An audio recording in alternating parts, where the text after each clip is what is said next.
જય શ્રી કૃષ્ણ, રાધે રાધે, જય સીતારામ। એક કર્મ અને તમે જે સારા કાર્ય કર્યા હોય તેનું ફળ શું મળે એના માટે એક તમને ઉદાહરણ તરીકે એક વાત કરું કે અતિ ધનાઢ્ય પરિવાર અને બે માણસ સુખ સંપત્તિ ખૂબ અઢળક હતી અને ખૂબ સારી રીતના એ લોકો જીવતા હતા। એમાં એના પતિનું અવસાન થાય છે અને એ ગાળામાં એ પ્રેગ્નેન્ટ હતા અને એના પતિના મૃત્યુ પછી એ બેને કોઈ બીજું લગ્ન ન કર્યું અને એને સંતાનના રૂપમાં એને બાબાનો જન્મ આપ્યો। પછી એને એમ થયું કે હવે બસ મારે આ જ જિંદગી છે કે ભાઈ મારે મારા બાબાને હસી ખુશી આનંદથી એને ઉછેરીને મોટો કરવો અને સારા સંસ્કાર શીખીને મોટો કર્યો। પૈસા અતિ ધનાઢ્ય હતા એટલે પૈસાની કોઈ કમી નહોતી। પછી છોકરો મોટો થયો એટલે એના મમ્મીએ વિચાર કર્યો કે બેટા આપણે આટલો પૈસો છે તો આપણે કોઈ સારા કામમાં વાપરીએ। તો ગામમાં નજીક એને એક છાશ કેન્દ્ર અને પાણીનું પરબ બાંધ્યું।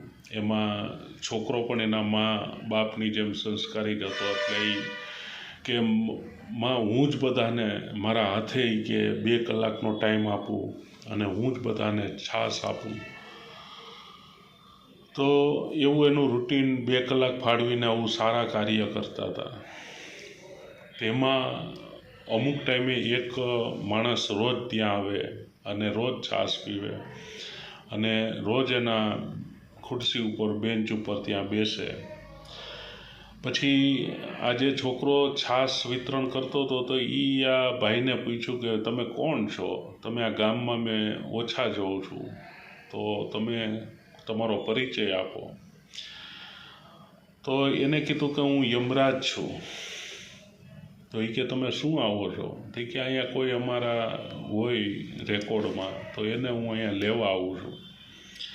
તો એ કે તમે ખોટું બોલો છો, તમે થોડા યમરાજ હો અને મારી સામે તમે બેઠા હો। તો કે હા હું યમરાજ છું।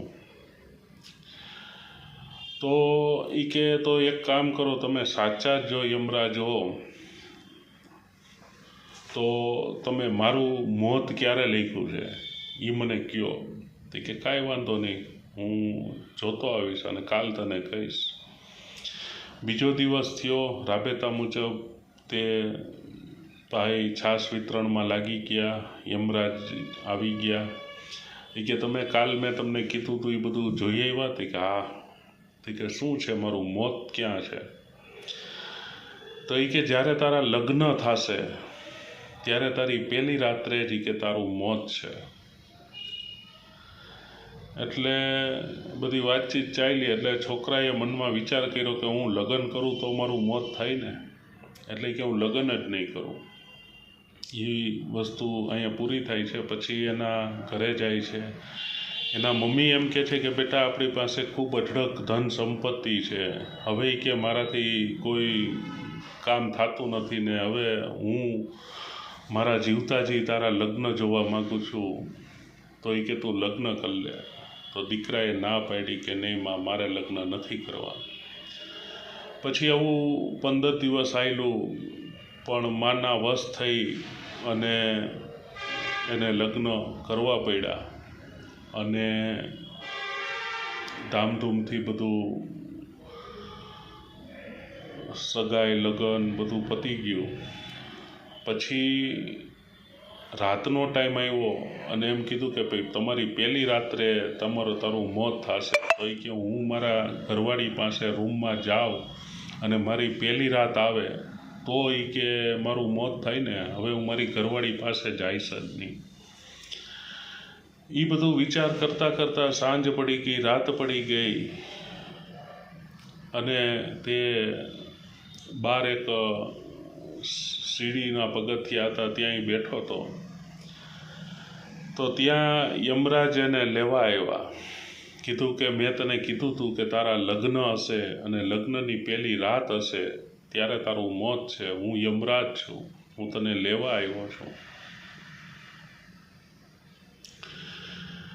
બે જણા વાતો કરતા હતા કે મોત તો મારું ફિક્સ છે, જ્યારે લેવા આવો ત્યારે, જ્યારે લઈ જાઓ ત્યારે, પણ અત્યારે તો થોડોક ટાઈમ છે તો આપણે વાતચીત કરીએ. એ ગાળામાં એના ઘરથી દૂર એક ઝૂંપડપટ્ટી હતી. એમાં એક બેન પ્રેગ્નેન્ટ હતા અને એને બાળકને જન્મ આપ્યો હતો અને ખાવા ધાન નહોતું અને પ્રસૂતિની પીડાથી અસહ્ય અને ભૂખ લાગી હતી. ત્યારે દીકરી એમ કહે છે કે બાપ, આ ઝૂંપડામાં કંઈક મને ખાવાનું હોય તો દે, મને ખાવું છે. તો બાપ કે બેટા, એ કે ઘરમાં અન્નનો દાણો નથી, હું તને શું ખવડાવું? તો એ કે મને કે લાઈ લાગી છે, મારી પેટમાં અગ્નિ વરસે છે, મને કંઈક ખાવા દો. નાનું 2-3 દિવસનું બાળક રડતું હતું અને દીકરી ખૂબ ભૂખી થઈ હતી. ઝૂંપડપટ્ટીમાં અન્નનો દાણો નહોતો. પછી બાપને કીધું તું ગમે ત્યાંથી લઈ આવી. અને બાપ ઝૂંપડપટ્ટીમાંથી બહાર નીકળી અને કે ખાવાનું ગોતે છે. અડધો કલાક રેખડા. એ ગાળામાં હાલતા હાલતા જે આ યમરાજ આ છોકરાને બંગલામાં લેવા આવ્યા હતા, એના ઘર પાસેથી આ ગરીબ બાપ ત્યાંથી નીકળો. એટલે જે નવું પરિણીત આવી હતી એ બેન એના પતિની રાહ જોતા હતા રૂમમાં. અને બારીએથી આનો અવાજ સંભળાનો, કંઈક ખાવાનું દ્યો, ખાવાનું દ્યો, ખૂબ ભૂખ લાગી છે મારી દીકરીને. તો આ બેને જે યમરાજ અને એના પતિ એ બે પગથિયામાં વાતચીત કરતા હતા કે હું તને લેવા આવ્યો છું, મેં તને કીધું હતું કે તારી પહેલી રાતે જ તારું મોત થશે. એ આ નવપરિણીત બેન સાંભળી ગયા હતા. એટલે એને વિચાર કર્યો કે હવે મારા પતિનું તો મોત નિશ્ચિત છે, યમરાજ એને લેવા પણ આવ્યા છે. તો હવે આ જે બધું ભેટ સોગાદ છે, આ પેંડા, મીઠાઈ, આ બધું મારા રૂમમાં પડ્યું છે, ઘણું બધું ખાવાનું, સારી સારી મીઠાઈ, તો આ બધું મારે કામનું શું? મારા પતિને તો યમરાજ લેવા આવ્યા છે.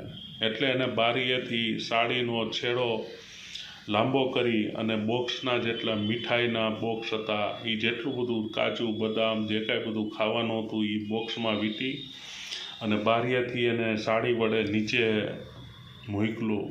અને જે ગરીબ બાપ હતો એને જોયું કે કોકામાં બોક્સ મીઠાઈના છે અને એ કોક મને દે છે, તો તરત જ એને સાડીની ગાંઠ હતી છોડી નાખી અને એમાંથી મીઠાઈના બોક્સ, કાજુ બદામ એ બધું લઈ અને દીકરી ખૂબ એની ઝૂંપડામાં ભૂખ હાટું કળશથી હતી. એના માટે એ ઝૂંપડામાં આવી અને દીકરીને કહે છે કે બેટા, આ તારા માટે હું ખાવાનું લઈ આવ્યો. અને દીકરીના પેટમાં એટલી અગ્નિ વરસતી હતી ખાવા હાટું, ભૂખ હાટું. તો દીકરી તરત ઝડપી અને તરત જ જોયું કે ઓહો, આ તો મીઠાઈને આ બધું સૂકા મેવા ને એ બધું મારે ખાવાનું. અને પછી એને ખાધું અને એના મોઢામાં અન્ન હતું. ત્યારે એને એમ થયું કે નહીં, આ ખરેખર હું આટલી ઝૂંપડામાં હું રહું છું, મારું કોઈ નહીં, ઘરમાં અન્નનો દાણો નહીં, અને છતાંય ઠાકોરજી આજે તે મને ભોજન, મારી ખૂબ અગ્નિ મારી પેટમાં લાઈ હતી અને 2 દિવસનું મારું બાળક છે એ ભૂખે ટળવડે છે, અને આજે તમે મને ખાવાનું આપ્યું. તો આજે જેને મને ખાવાનું આપ્યું છે, એમ જેમ મારી આતેડી ઠારી છે, મને ખૂબ સુખ આપ્યું છે, મને ખૂબ મને જે સંતોષ આપ્યો છે, એનું હરેક કામ, હરેક કાર્ય સફળ થાય અને ખૂબ સુખી થાય અને એનો અખંડ ચાંદલો અખંડ રહે, એવી એને દુઆ આપી. એક ગરીબને એક ખાલી આતેડી ઠારી, પેટ ઠાર્યું, અને એની અસર આ બેનને મહેલમાં થઈ. અને તરત જ એને યમરાજને તરત જ એના મેસેજ આવ્યો કે હવે તમારે આ ભાઈને લેવાનું થતું નથી, કારણ કે એના પુણ્યનું એનું પ્લસ પોઈન્ટ છે. એટલે એને યમરાજને પણ ત્યાંથી જતું રહેવું પડ્યું. પણ એ જતું રહેવાનું કારણ એ હતું કે એના પત્નીએ ખબર હતી કે મારા ધણીનું આજે મોત છે, અને તે મોતની પરવા કર્યા વગર એને જે સારા કર્મો કર્યા, કોકની આતેડી ઠાયરી, અને એના પ્લસ પોઈન્ટમાં આજે એનો ધણી, આજે એનો પતિ, હરેક સુખ સંપત્તિ હતી, ગાડી બંગલા ખૂબ હતું, પણ જ્યારે જેનું લખેલું છે એનું મિનમેક ન થાય. પણ આજે પરણિત નવઢાએ જે સારા કાર્યો કર્યા, કોકની આતેડી ઠાયરી, તો આજે યમરાજને પણ એના મહેલમાંથી ખાલી હાથે જવું પડ્યું, અને આજે તે હસી ખુશી આનંદથી જિંદગી જીવે છે, અને તે પણ સારા કાર્ય કરે છે. જય સીતારામ.